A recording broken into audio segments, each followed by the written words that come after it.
Speaking of dying, by the way, speaking of death, I went on the internet today and I was looking up, where the fuck is it? Oh, here it is. Install later. Get out of here. Beat it. Try in an hour. Try tonight. Jesus, how can you be more fucking needy? All right. Where is it? New York City discusses world's largest tax-funded mass grave might be turned into a park. Now, I lived in New York. Start spreading the news. I'm wearing sweatpants. I'm gonna go down to Ted Steaks and eat some shit. And I'll feel like I'm making it there. And, successful New Yorkers think just because they're in Manhattan, you know what I mean? Everybody looks at themselves like they're the star, No one sees themselves as background. You know what I mean? You're the ones waving up at the Beatles. You're not in the Beatles. You understand? You're the one in the crowd screaming, fainting as security takes you out as you're looking at somebody successful, right? That's who you are. You're those people already on the subway as they try to jam another person in there. And the world needs you. The world needs you, okay? If I can go to White Castle and eat 18 of those burgers, I'll be a fat-titted fuck in the upper deck. Sorry. All right, world's largest tax-funded mass grave. So there's an island out there, which I had no idea. I knew of Ellis Island, and then there's the island that the Statue of Liberty is on. Then I knew there was one that the Navy owned or some shit. But there's this other island out there that they just bury people that don't have any money or nobody knows who the fuck they are. It's called Hart Island, or as a tourist from Boston would say, fucking Hart Island. Let's go out to Hart Island, dude. Maybe we can find our fucking uncle. Got in trouble with a bookie. Hart Island, New York. Rosalie Grable looks down over rows of white pipes, some broken or covered in mud, sticking out of the dirt. Each tube marks the grave of 150 adults, homeless, poor, veterans, and unclaimed individuals who couldn't afford anything but a spot in what's widely believed to be the world's largest tax-funded mass grave. Tax-funded mass grave, not mass grave, because believe me, I think, isn't there one underneath like Wall Street? They just massacred a bunch of Native Americans or some shit, then they just bury them all. Isn't that what they used to do back then? All right, that takes care of that. Who wants to build a log cabin, right? Lunatics. So whatever. Grable, a 64-year-old resident of the Upper West Side, wants grass and wildflowers to hide the dirty white plastic. She's come here to honor her mother, who died in a hospital bed with no savings to leave to her daughter. She said, I'm still getting used to the idea that my mommy still calls her mommy. That's creepy. Wound up in a potter's grave. I know that's my mother. I know that my mother was expecting something much more traditional. I don't understand people who, like, when they die, they want to have one of those above ground fucking, like, tombs. It's like the above ground swimming pool of grave sites. It's like, how fucking special do you think you are? Who gives it? You're dead. They should just have mass graves. They should have a giant pit. You just fucking, the family doesn't need to see it, but you just fucking throw it in there. Throw it in there, and then as you dissolve, you become the next fossil fuel. Right? Think about all the fucking people that have lived in the world. If we had one giant fucking massive grave in each country, and you used whatever, I don't know how the fuck you end up turning into motor oil, but evidently that's what happens. I know if you jump off a building, you explode like a water balloon because you're mostly water. And I don't know, if you eat a lot of Italian food, like I do, you got a lot of olive oil in you, who knows? Maybe you might help out somebody's fucking lawnmower in the future. That's what they should do. Holy shit, did I just solve global warming? Or maybe I solved the Middle East crisis. And if elected, I will begin burying all dead Americans in the same hole. And 100 years from now, we will use the fossil fuel that has created to free ourselves from the Saudi Arabians. I am so sick of seeing world leaders go to the UN and act like we have some sort of a friendship. I don't know if that's something you could do. But anyways, I became fascinated with that expression. I hope I'm saying it right. Potter's grave. So I looked it up, and of course, my research on the internet never goes past Wikipedia. Never goes past it, All right, a potter's field, pauper's field, or common grave is a term for a place for the burial of unknown or indigent people. Or is that indigent?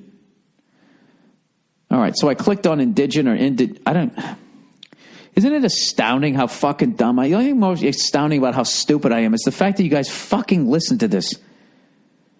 I actually thought I was halfway smart until I started reading out loud here.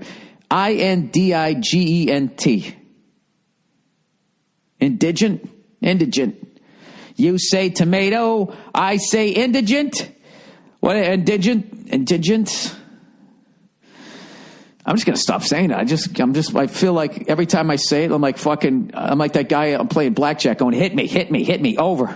Your fucking IQ's just going down. All right. So I looked up that word that I'm not going to say anymore. Oh, God, is it possible to get embarrassed on a podcast that only you are doing? If it's possible, I'm doing it. All right. And what ends up coming up is poverty.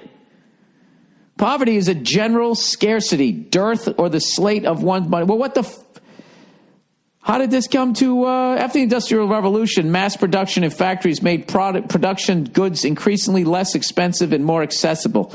Of more importance is the modernization of the agriculture, such as fertilizer, poverty reduction is a major goal. Oh, give me is it really a major goal when the fucking CEO takes 80% of the profits? Huh? One of the guys who's fucking working the line, his daughter's already hooking, is up in the CEO's office blowing him. Because she can't go to fucking Colin, and the circle is complete. Oh, that was a little poetry there. All right, the U.S. expression, let me get back to the potter's field. The U.S. expression potter's field derives from the Bible. Oh, Jesus. Referring to a field used for the extraction of potter's clay. Such land used for agriculture could be used as a burial site. So after they dug out all the clay, they just threw people in there? Well, there you go. That's a good use of space. All right, the term comes to, let's read some Bible. Oh my God, I've never done this. Read some Bible. Let's read from the Bible. The term comes from Matthew 27, 3-27:8 in the New Testament of the Bible, in which Jewish priests take 30 pieces of silver returned by a remorseful Judas, oh geez, this would be some anti-Semitic shit. Okay, and then this is what it says. Then Judas, who betrayed him, I think that's J-Star. He betrayed J-Star there. Seeing that he was condemned, repenting himself, brought back the 30 pieces of silver to the chief priests and ancients, saying, I have sinned in betraying innocent blood. But they said, what is that to us? Look thou to it. Yep, there you go. There's the anti-Semitism right there. Hey, what do we give a shit? Just give us the silver pieces there, Judy. And casting down the pieces of silver in the temple, he departed and went and hanged himself with a halter. A halter top? They had those back then? He hung himself with a little fucking sports bra? But the chief priests, having taken the pieces of silver, said, it's not lawful to put them into the Corbona. Didn't Chrysler used to make those? The Chrysler Corbona with Corinthian leather. The term mite box. What the a mite box? Isn't that a bug? Also, alms box or poor box refers to a box that is used to save coin, or a piggy bank. That's what you should say, to save coins for charitable purposes. Oh, for charitable purposes. Oh, so then, okay, I get it. So then they say, wait a minute. This guy killed the king of the Jews, and we're sitting here with the fucking loot from the caper. Well, go stick it in the fucking donation box. And nobody says a word. You got me? All right. And then after that, they had consulted to get, you know what, this might be a new section. You want me to, guys, I'll start reading the fucking Bible, and I'll give you my interpretation of it. Gradually, I'll start my own church, right? And I'll say that I have a direct link to he that is the oneth And then gradually I'll slide my direct link over into just saying, hey, maybe I'm that guy. I am that guy. I am him. Blow me. I'm fucking all the women here, and you guys get out in the field and grow some more apples. It's basically fast forwarding through running a cult. Oh, there's the FBI here. Everybody drink this. Over the lips and over the gums. Suck it down. Here they come. All right. The site referred to these verses known as... That's really interesting and fucking sad. There's something sad about that, right? Has anybody ever had like a fucking marquee on their head site? You know, like a big gravestone? And then just have like, you know, like the Chicago Theater, but like to scale to a headstone? Performing here for eternity or some hacky fucking form of show business? Oh, Christ. Now I got to look this shit up. Those people who have wacky headstones saying... Here we go. Funny headstones. All right, here we go. What do we got here? Images for funny headstones. Now, what are the odds any of these are going to be funny? All right. Charlie, these are just funny names. Charlie Loser, born in 1887. And John Loser. Jesus Christ, they're such losers. They're buried in the same fucking place. Joke's over. Let me out now. Leslie Nielsen, he's got a joke on his. What does it say? Let her rip. I don't know what the fuck that means. Well, these are just funny names. Stiff, Titman, Boogers, Spanks. Who put this up here? Fucking Beavis and Butthead? I mean, funny sayings. Jesus Christ, the internet. Funny sayings, headstones. Here we go.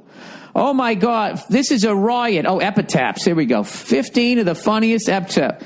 All right, somebody has ... Well, this sucks. That's not bad. Billy Wilder. I'm a writer, but then nobody's perfect. Oh, Jesus. It's such an NPR joke.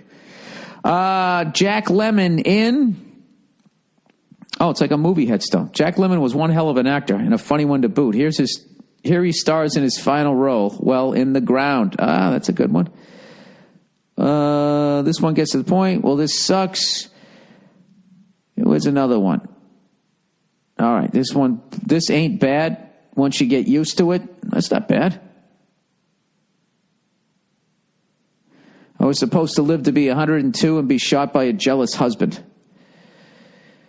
Near this spot. You know something? Actually, if they were all interesting, I think people would go to fucking graveyards more rather than getting creeped out by it.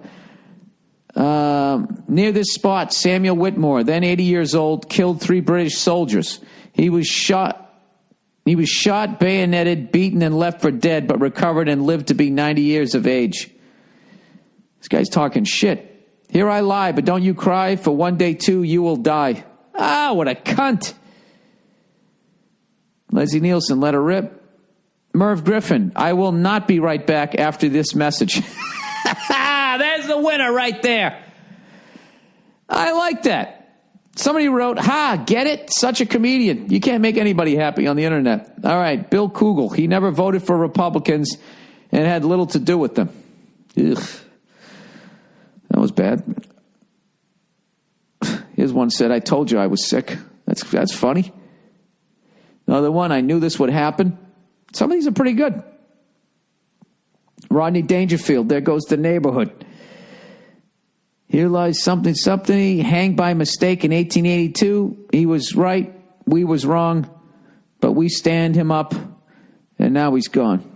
Oh, dude, you can't go with poetry. I guess that's it. Well, there you go, guys. That's about as good as it gets. And you know you can do better. Why don't you just have what the fuck are you looking at? I don't know. Let's read the advertising, shall we? A lot of death this week. A lot of death on the podcast. All right.